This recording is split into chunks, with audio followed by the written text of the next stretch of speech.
So here we are, Christmas Eve. We made it. The waiting is done, and there's basically nothing left except for the party, and it's time. Now, at the hospital where I work Monday through Friday, we've been celebrating quite a bit. We've got a little bit of everybody salted in. And of course, tonight is also the first night of Hanukkah. And so our Jewish sisters and brothers are also celebrating with light. Together we celebrate the growing light in this season of darkness. And so we have these things in common with people who are different from us. Now tonight we Christians celebrate the birth of Jesus, of the baby born and wrapped in swaddling clothes and laid in a manger. The story that's so old that sometimes we take it for granted. We've heard it so many times, that reading from the second chapter of Luke. By the way, you read it beautifully. You've heard it so many times.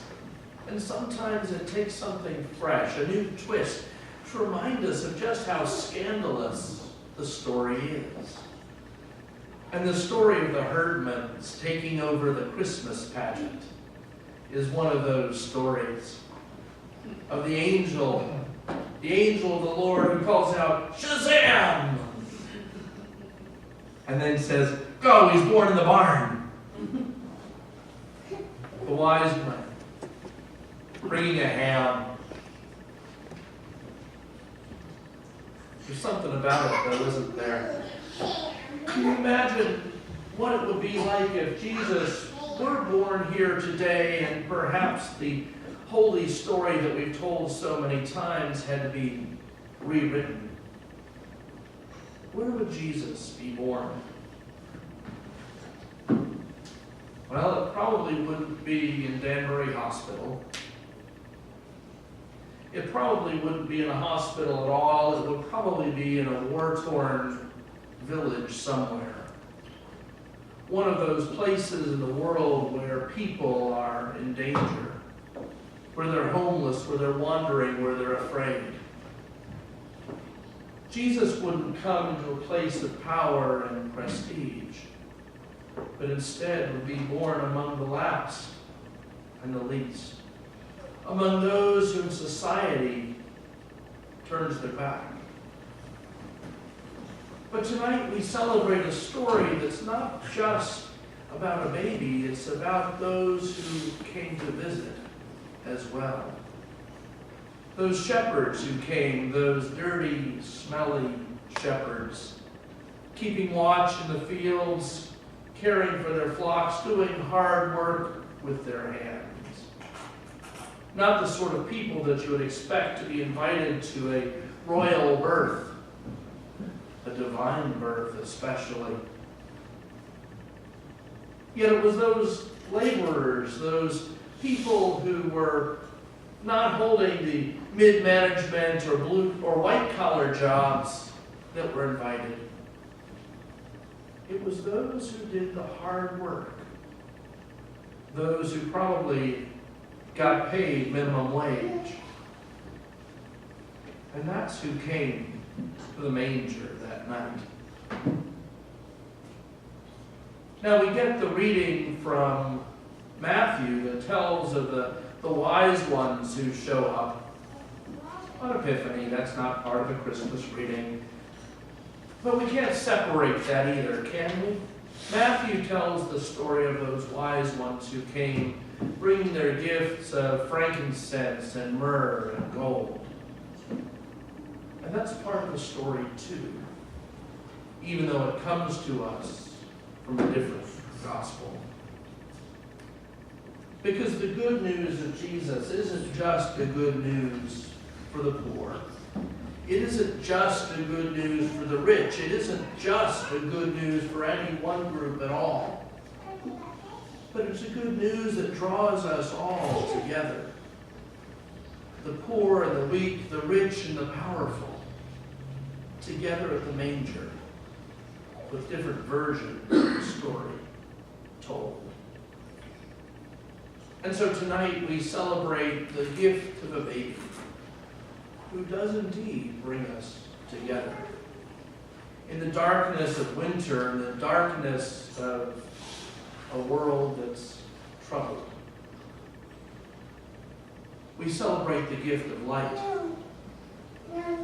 The light that the darkness does not overcome. The light of the first candle of the menorah. The light that begins the good news. The other day at the hospital, we went Christmas caroling. The chaplains and the nurse, she had brought in her daughter. We had a nurse's assistant who was singing with us, going around in our Santa Claus hats and singing. And of course, we made a point to sing the great Christmas carols, Silent Night. We sang a modern one, because you can't be in a multicultural setting and not sing Feliz Navidad. Feliz Navidad. And by the time we were done, after caroling through each of the units in the hospital, my voice sounded like this. But that was okay. I got out of the elevator on the 7th floor where my office is, and I saw one of the representatives from a nursing home. He was there, and of course he had his kippah on his head, and I immediately switched to dreidel, dreidel, dreidel. I made it up, and of course his face just broke into a huge smile as he too was included. Another one of his friends, 2 Orthodox Jews, standing there as we began to sing Christmas carols together. A Hindu doctor walked up. One of our social workers, who's a card-carrying witch, came up. Yes. And we sang Christmas carols together. There's something about the story that draws us together when we share it the right way. Not using it as a cudgel to make people believe as we do, but as an invitation to join in community. There's something magical about this night. There's something magical about the baby born in a barn, laid in a manger with shepherds coming to pay their respects. That magic for each of us changes us. It invites us to go into the world with that story burning in our hearts, that we might tell it anew. It invites us to reach out in love to those who perhaps would be the modern versions of the story, to those who are most in need, to the little baby needing a warm and safe place.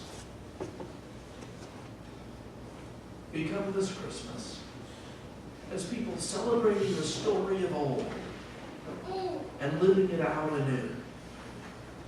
May God bless us as we live Christmas each day with our eyes and our hearts open. Amen.